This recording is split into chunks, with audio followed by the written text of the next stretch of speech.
So welcome back to the channel. So in this video we're gonna see what is meant by data types and variables. So at first, what is meant by variables? So variables are the containers which can hold the data, and the data can be of different types. So to identify that, we have the data types. So let's see the different types of data types. So data types are mainly of two types. First is primitive data type and second is non-primitive data type. In primitive data types, we have numeric and non-numeric. In numeric, we contains integer floating points, and non-numeric character and boolean. And in non-primitive data types, we have strings and arrays. So the non-primitive data types are composed of the primitive data types. So let's see one by one different types of data types. So let's go to our IDE. So here I'm ready with my code. I created a public class variable data types, and in that I'm having my main function, and these are different comments. So below each comment we're gonna write the syntax of different data types. So we will start with primitive data type. In primitive data types, we'll start with the integer data type. So let's see how we can define an integer data type. So for defining integer data type, we are having int keyword. It started with int keyword, then variable of the name. So first I am giving var1 as a variable, and then you have to give the value. I am giving 45. So this is how you can uh, create an integer data type. So and let's print this data type. So for printing this, we have system.out.println and give name of the variable inside it. So this is how you can create integer data type and print. So next, let's see the float data type. So for the float data type, we are having keyword float, and I am making a variable 2.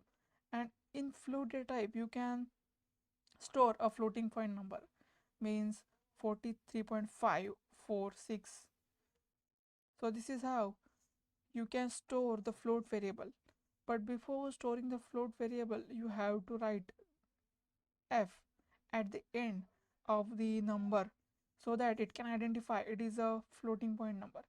And let's print this floating point number using system.out.println.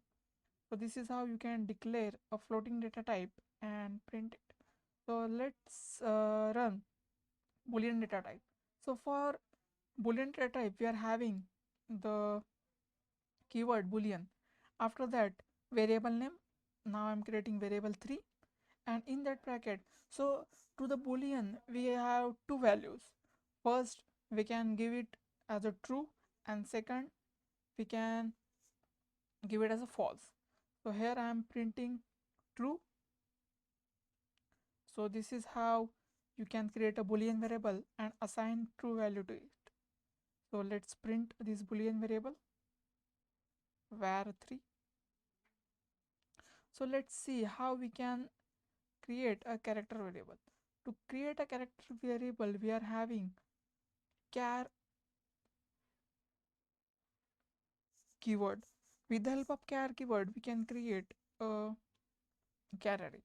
I am giving variable name as a var4, and whenever you declare an char variable, you have to declare inside the single quote.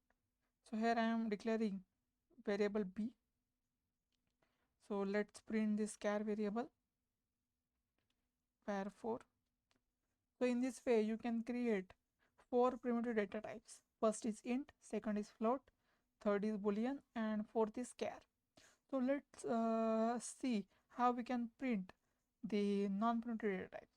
So first we are having string data type. So for declaring the string data type, we are having string keyword. So let's write string. I am giving now name as str is equal to, in bracket you have to, in a double quote you have to give a string. So I am giving a string as a welcome, and I am printing this string. So this is how you can create a string variable and print. So array is one of the main data type in Java, and it is widely used. So let's see how we can declare an array. So array can be a different type. You can create int array, float array, char array, string array. So today I'm going to show you how we can create an int array. So first we have to write the int. After that you have to give this square bracket. After that, name of array. Currently I am keeping it as ARR. Then you have to give equal operator. After that you have to write keyword new, which is to create a new array, and in that you have to give int and you have to provide the size of array. So here I am providing array of size 5. So this is a common way to create an array. We can create so let's give values to this array. So I am giving integer values to this array. So this is how you can create array. But here we are having one fault, because this is a normal declaration of array, but if we have to directly give elements to the array, we have to initiate like this. So in this way we can create an array. And if we want to create a dynamic array, so we can use this upper statement. So currently we are directly giving elements to the array at the initialization. So let's print the array. So for printing array you need a for loop.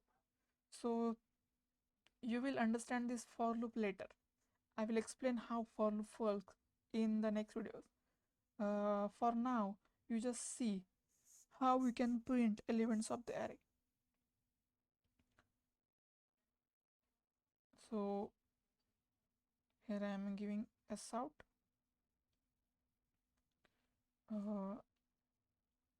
So this is how you can print an array. So let's run this program. So when I run this program, this will print all the printing statement. So let's run. So here you can see our different data types. First is integer data type, second is float data type, third is Boolean data type, fourth is char data type, fifth is string data type, and sixth is array. So in the next video we're gonna see how to take input in Java.